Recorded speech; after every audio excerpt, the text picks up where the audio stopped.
አራት ነገር ይገርሙኛል አለ። አንደኛው የእባብ ዱካ በድንጋይ ላይ ያለመታወቁ ይታወቃል። ሁለተኛው የመርከብ ዱካ በባህር ላይ ያለመታወቁ። አሁን ጣናነሽ ሄደችበትን ወደን ዱካዋን ብንፈልግ እናገኘዋለን? የለም። ሶስተኛው የንስር ዱካ በሰማይ ላይ ያለመታወቁ። አራተኛው ግን የምታስደንቀኝ ስራዋን ሰርታ ያልሰራች መስላ ለባሏ የምትቀርብ ሴት ናት አለ። ምን ማለት ነው? አሁን ይሄ ከርሱ ጋር የሚያገናኘው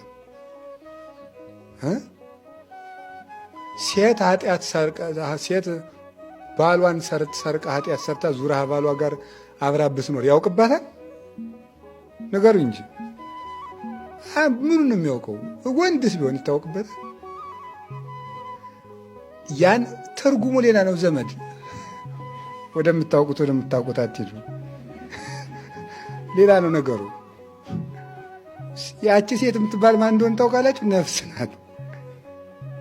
እና ስራዋን ሰርታ ያቺ ባሏን የሰረቀችው ሴት መታት ያልሰራች ሚስቱና ቁጭ ትላለች። በቃ ምን ናት። ምን ማለቱ መሰላችሁ?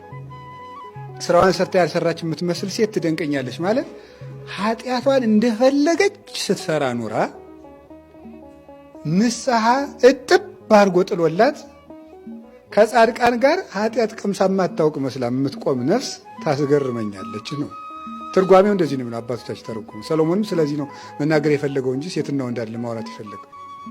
አይገርማችሁም? እንደዚህ የሚያደርግ ማን ነው ታዲያ? ተናገሩ እንጂ እግዚአብሔር ነው እንደሚያደርግ። እንደገና መስራት ይችላል። መታደስ ማለት ነው። አዲስ ሰውነት ማለት የታደሰ ሸክላ መሆን ነው።